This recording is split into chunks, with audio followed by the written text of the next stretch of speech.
Hi everyone, Sophia here from my Great Challenge. This is my weekly update or bi-weekly update rather on my weight loss. And I just want to say this, I'm no longer on Weight Watchers, but I'm not a quitter, I'm an adapter.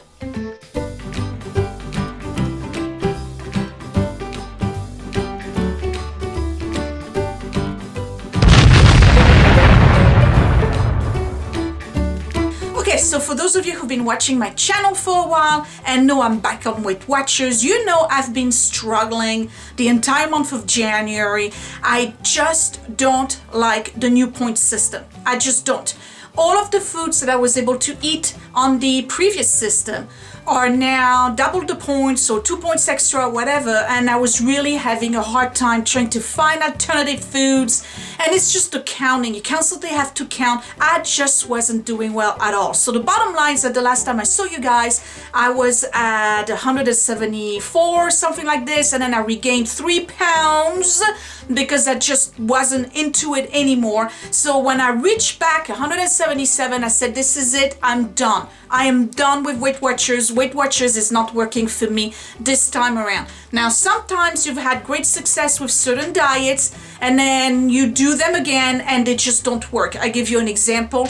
Back in, I think it was 2007 or 2008, I did the Nutrisystem diet a second time around. The first time I had done it, I had lost 27 pounds. 27 in like less than 6 months. It was great. The second time I did it, lost nothing.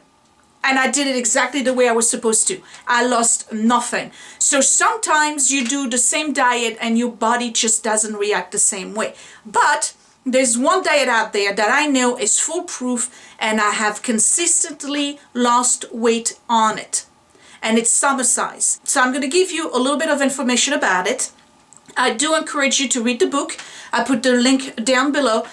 Suzanne Somers, that's her right here, wrote this book back in probably early 2000, all right?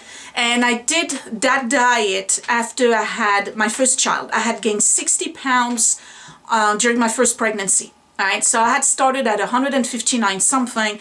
I ended up being 213 the day I went into labor. So I was 193 or something when I finally decided that I had to start losing the weight, even though breastfeeding did nothing for me. To be honest, didn't lose an ounce on it. So anyway, so I was 193. I went on Suzanne Somers. I tried it just because I didn't want to do anything else. And it seemed, I had just read the book, and it seemed to be something that was very, very interesting. I lost 50 pounds.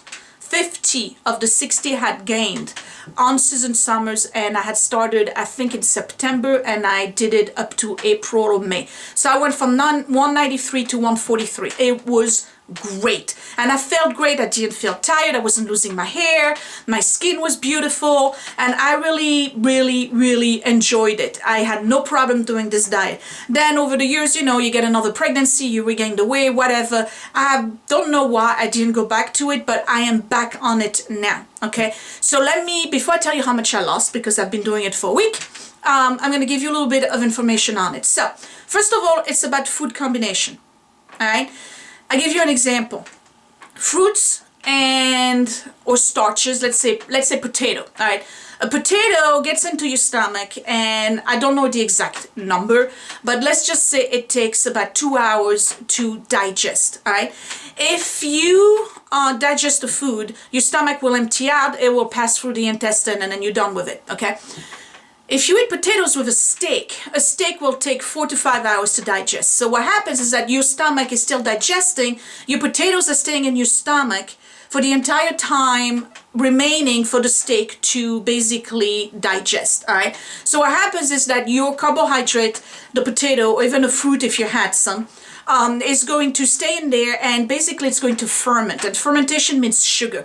Think about it in terms of alcohol. You make vodka out of potatoes, right? Okay, so your starch, your fruit, all of those items that you ate in combination with a fat and a protein are going to ferment inside your stomach, and by the time they get out of the stomach, you get this extra sugar level in you, and basically it turns into fat, not energy, fat on your hip, on your chin, on your entire body. All right, so the whole premise of the diet is food combination.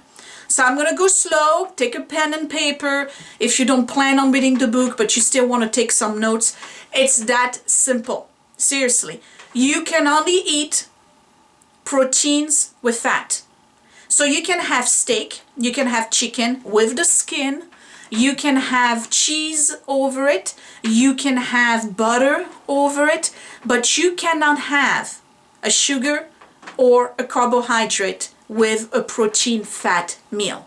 So you're going to eat, let's say you have chicken tonight, okay? You can have your chicken with the skin on it, dripping with butter and mushrooms and all of the stuff that you want on it. You can put cheese, but you have to have vegetables with it. You cannot have carbohydrates. So you can have rice, you can have potato, you cannot have carrots, that's sugar. You can have peas, that's sugar. You cannot have bread. You can have breaded chicken. It's got to be just basically the chicken. So you can have eggs with cheese, you can have eggs with bacon, you can have all of those things, all right? But remember, protein, fat combos, no carbohydrate.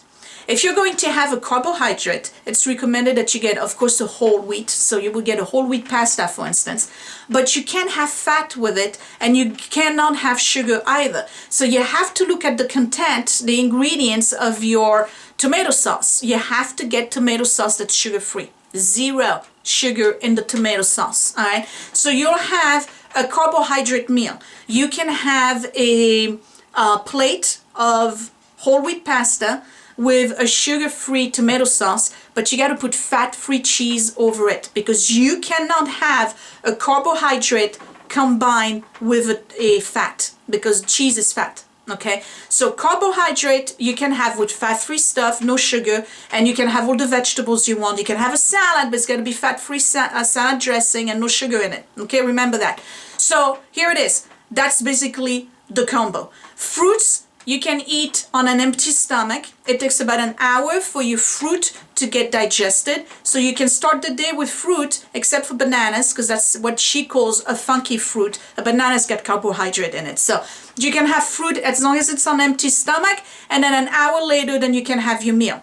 If you're going to eat a protein fat meal, in order for you to switch to a different combination, you have to wait 3 hours before you get that different meal. If you're going to have a carbohydrate meal, you have to wait 4 hours before you can switch to a different combination. All right? I hope you understand this. It's not that complicated, trust me. It's super easy to follow because you don't have to count. You don't have to count calories. You don't have to count points. You don't have to weigh anything. You just got to remember that you eat proteins with fats, carbohydrates with fat-free items. All right? The dairies, they got to be fat-free. So you can have, if you want a snack, for instance, I like to have Faggi yogurt, that's fat-free yogurt. I may put some carbohydrate in it, like, you know, a little bit of a cluster of shredded wheat or whatever. I'll have that as a snack around 4 o'clock in the afternoon, and then I won't eat anything again until I have my big protein-fat dinner later on. All right. Most of the time for breakfast, I have poached eggs with some cheese and a little bit of bacon. Of course, I hydrate a lot. She recommends that you kind of like reduce the amount of coffee that you have, and, of course, alcoholic beverage or sugar. Bottom line is that the name of the book that she wrote, it's right here. It's called Eat, Cheat, and Melt the Fat Away. And I kid you not, the fat will melt off of you. You will lose consistently. Now, I bet you're very curious, how much did Sophia lose on week 1 doing summer size? I lost 5 pounds. I am 172 today. Okay, I waited. Last Saturday I was 177. I lost 5 pounds on week 1. So I'm back on track. I'm asking you to try this. If you're struggling on Weight Watchers, if you're struggling on any other diet that you're doing right now, try this. Just do it for 1 week, all right? Or even better, do it for half a week. See how it works. Remember, protein, fats together, carbohydrates, fat-free as a combo, and you have vegetables on both, all right? You can have all the vegetables you want. Now, there are some restrictions. The restrictions is what she called funky foods. So now if you go on the internet, you'll get the whole list of funky foods. I just name a few. Peas is a funky food. By that she means it's a food that has both a protein and a carbohydrate mixed together. So funky foods could be beans, it could be peas, carrots, bananas, avocado, peanuts. These are funky foods, so you got to be a little bit more educated about that. I'm constantly checking online, is this a funky food or not? Can I have it? All right. Later on today, if I have time, I'm going to make a dish for you that's a substitute for potatoes with rutabagas. I got that from Bear. Hey, Bear. That's a delicious little dish that you can have if you feel the need to have something starchy. It's a vegetable that has, let's say a potato, I think, is 17 grams of carbohydrate. A rutabaga is only 7. All right, so it's really, really not going to spike your sugar level when it's getting digested. Okay, so this was my update. I don't know if you can see 5 pounds in 1 week. That's a lot of weight to lose in 1 week, you guys. I'm super happy. I'm back on track. I love the Somers diet. I don't know why I was steering away from it. I guess because the problem is Weight Watcher tells me you can eat anything you want as long as you count it. And Weight Watchers, you just can't tell me that, because I will have egg tarts, I will have cake, I will have hamburgers, and I will say, oh, I'm over my point today. All right, I'll do better tomorrow. And guess what? I still have egg tarts in the fridge, and I still have those yogurts that I like that have the sugar in them. So I'd rather restrict more directly on the food combo rather than trying to do the point thing that's just not working for me. If Weight Watchers is working for you, keep doing it. Don't quit Weight Watchers if it's working for you. If it's not working for you and you're struggling right now, give Somers a try. Seriously, give it a try. This gal lost 5 pounds. 5 pounds in 1 week. Alright, that was my update. So I guess the videos are going to change title now. It's still going to be Sophia Weighs In, but it's not going to say, in parentheses, Weight Watchers. Anyway, thank you for watching. I hope you're doing well. Comment down below. Let me know if you've done this diet before. Were you successful at it? Are you going to try it? If you want to buy the book again, she's got a whole bunch of them. But I recommend you get the first one that she wrote, which is the one I put down below, okay? Comment down below. Tell me how you're doing. Tell me what was your loss this week. I guess I will see you next week for another update. Until then, thank you for watching. Thumbs up if you like. Subscribe if you're new and you want to get more updates on my Somers diet. And I guess I will see you next time. Bye!